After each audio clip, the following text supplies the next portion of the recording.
Just as no one can be forced into belief, so no one can be forced into unbelief. One day, in retrospect, the years of struggle will strike you as the most beautiful. The great question that has never been answered, and which I have not yet been able to answer, despite my 30 years of research into the feminine soul, is what does a woman want? He that has eyes to see and ears to hear may convince himself that no mortal can keep a secret. If his lips are silent, he chatters with his fingertips, betrayal oozes out of him at every pore. I cannot think of any need in childhood as strong as the need for a father's protection. Future ages will produce further great advances in this realm of culture, probably inconceivable now, and will increase man's likeness to a god still more. It is impossible to escape the impression that people commonly use false standards of measurement. Words have a magical power. They can bring either the greatest happiness or deepest despair. It is that we are never so defenseless against suffering as when we love, never so helplessly unhappy as when we have lost our loved object or its love.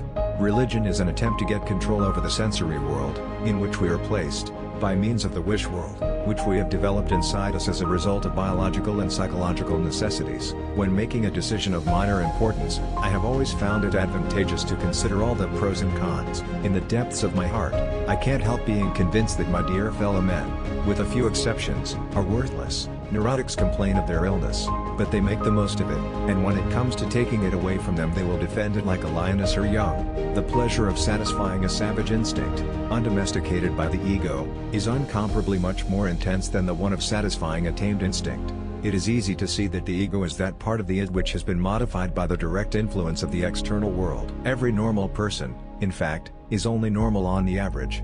His ego approximates to that of the psychotic in some part or other and to a greater or lesser extent. Analysis does not set out to make pathological reactions impossible, but to give the patient's ego freedom to decide one way or another. The functional importance of the ego is manifested in the fact that normally control over the approaches to motility devolves upon it. The poor ego has a still harder time of it. It has to serve three harsh masters, and it has to do its best to reconcile the claims and demands of all three.